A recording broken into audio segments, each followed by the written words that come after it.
When did it actually happen? It probably was in some way step by step. I think it started with being empathetic when I was a child, and I don't know when the more stronger self-reflection came. Maybe it was because at some point my brain was developed enough to process that. Like, I don't know how to explain it, but yeah, at some point, especially when the harder times in my life, when I've been through them and things were getting really good again, maybe the disparity between that also made it clearer that there's something to think about and that you can not analyze, but yeah, feelings of different positions. It's hard to describe. Yeah. But I actually don't try to make my world model in form of some form of ego. Like I'm trying to be more non-ego centered, because I'm not able to explain exactly. I can tell to you what's important to me, but it's hard to bring all those things from my worldview and my world model down to some labels that I can like talk about and say, okay, that's my ego, that's me, because everything is changing, everything is fluid, and every day I have, or every week I have experiences that inspire me and form me as like who I am. And in 1 year, I'm probably a different person than I am now. And saying then that's my ego and that's who I am will just put me in a prison to cling to that and not go outside of that. So, how did your ego or your self-identity change over time?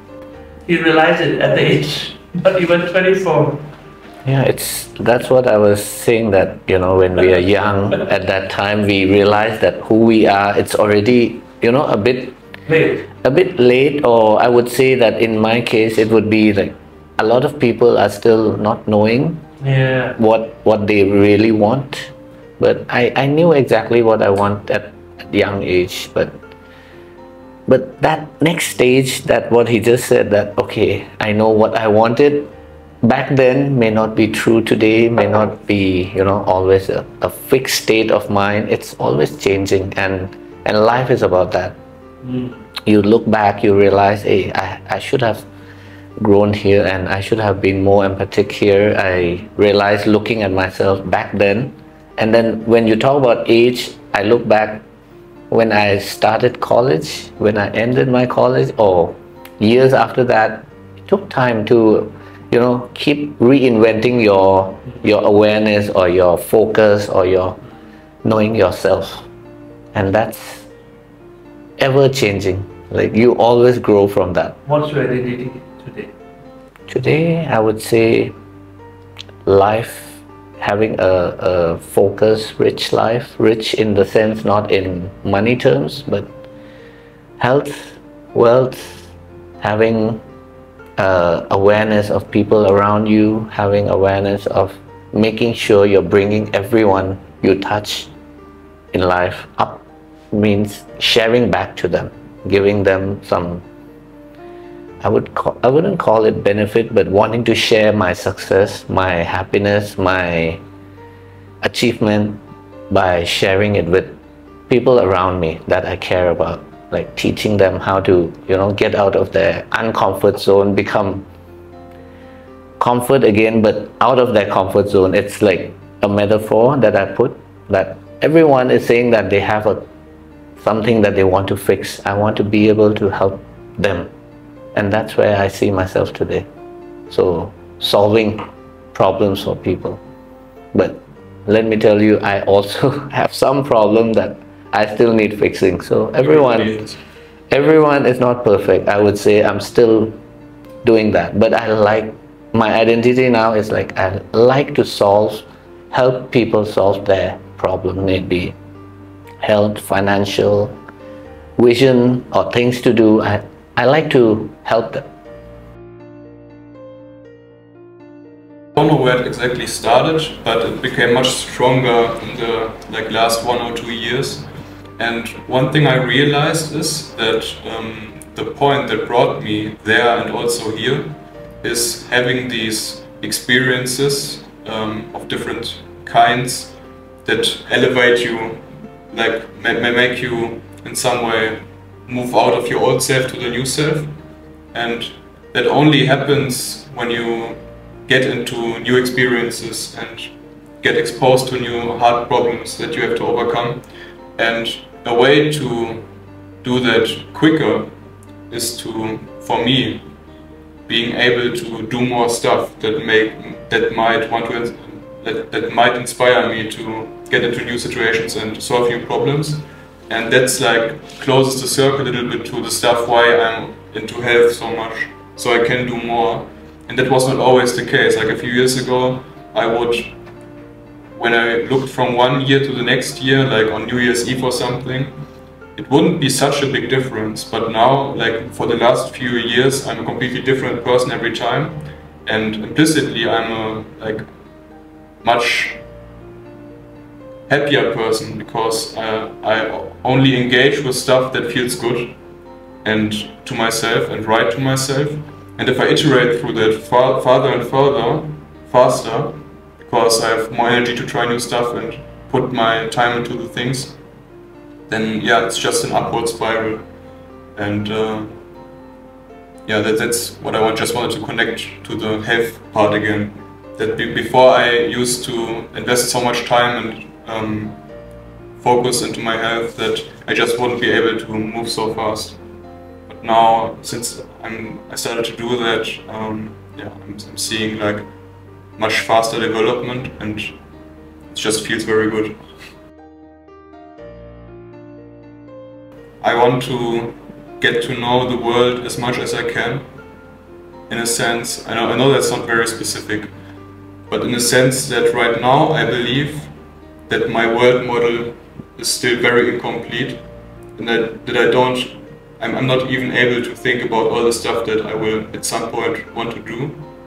So right now I'm trying to bring my life into a position where I'm able to try out many new things and move with the flow of what will present itself to me at that point.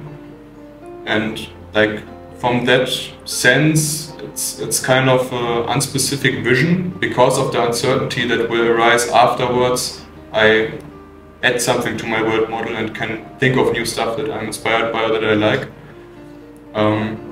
But when I think of specific things, I want to reach location and time freedom, and implied by that are the things that I find interesting and might want to do after I reached that point or while I'm reaching that point. So they're like funny projects that I would like to start to connect with people and bring people together for like areas that also interest me, and yeah, see what happens. So what you mentioned about time freedom, what do you mean by that? Time freedom means that there's nobody that can tell you you have to be somewhere at some point, but you make the choice to be at that point at that time. And if you say you don't want to be at that point at that time anymore, you don't go there. It's also part of being self-regulated, that you don't have to move against your own will or against your own gut feeling, but you can always move with it in some way. And I think that's very healthy. I think time freedom, Amon can relate with you very well. Yeah. That's the topic we discussed before coming to the podcast as well. Time freedom is one of the things that I want to achieve so much in the beginning of my life. Like when I was your age, I was always feeling that I always question myself why I have to be somewhere at a place at a time, why they have to be alarm clock. Like, why shouldn't we just rest when we are tired? Why shouldn't we wake up when we are fully rested? That's the first thing that comes to mind with time freedom. Like, if you have to do something that you sleep late, the next morning you should be able to sleep in. That's basic. And then starting from there, work from my past 10 years before I get to the point where I can get my time freedom is when I start doing diving. So I took my energy and focus into things that I want to do. And then I realized that working the way I used to at a company or working for someone else and pursuing your dreams, you can't have both. You have to obey to the time and rules and limitations that are set by other.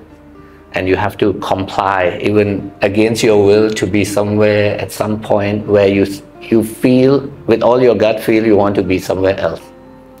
So that made the big shift in my life. So I wanted to have that time freedom. So I started my own business from that point to be able to pursue my goal, because the diving instructor asked me one word: do you want to work for a living or living for work? So that kind of made a big difference. And after that, I realized that time is very important. So where you want to be, what you want to do, you should be able to fully choose, and not because I have something else I need to do, that's why I cannot do something. But it should come from the point where you choose to do what you want to do, where you want to be. That's also another defining moment. When I started business, I thought I'll have more time. But that's a dilemma that a lot of people will not realize. You start a business, you actually lose more time in the beginning, in the initial stage, before it's even close to setting up or running properly. You actually invest more time. And then I realized that after a few years, and then I have to make another big change. So it's always constant changing, that I have to invent something like I want to work remotely. And I kind of started this 7 or 8 years before the pandemic. I encouraged my whole office to start this norm of working remotely, having the same level of productivity, having the same possibility to work from anywhere while being connected, while being as a team, and it's a struggle because not everyone is in that mindset.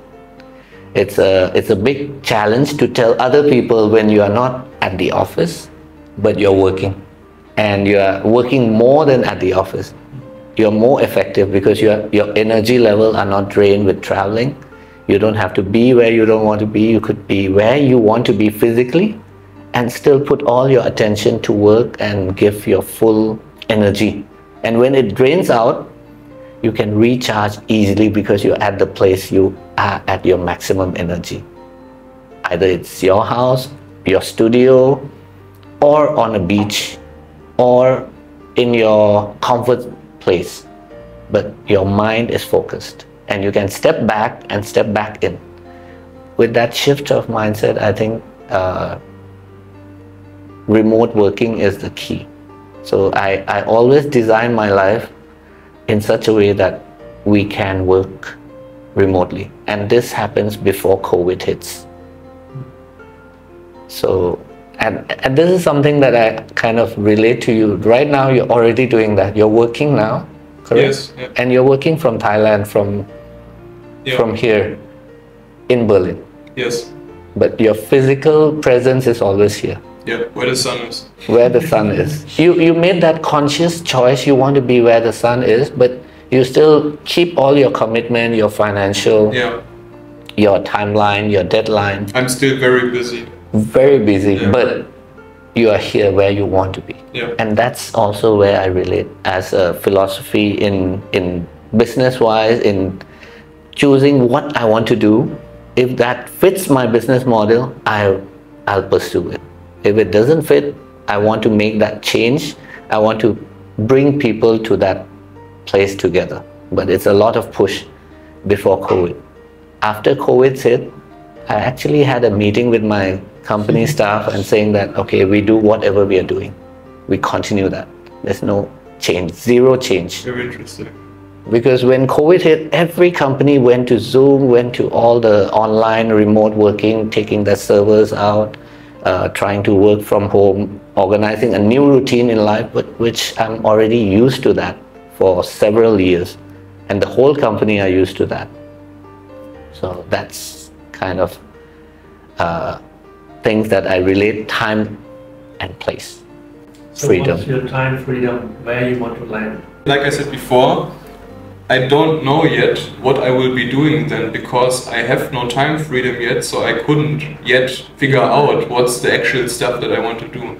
All I know is that if topics themselves inspire me, like technology or anything, like for example right now with the new AI boom, that's really interesting to me, like the applied way of it, and so I can pursue that already. But many things, like physical things, that I would also want to try, for example, water sports, skiing, yeah, like sailing maybe, different stuff, just whatever. Yeah, I can't pursue that yet in my current situation, but as soon as I'm able to at least gradually try more things, I will know what I really like, what's really becoming my passion, and then I can focus on that as long as I want, until I don't want anymore. That's time freedom.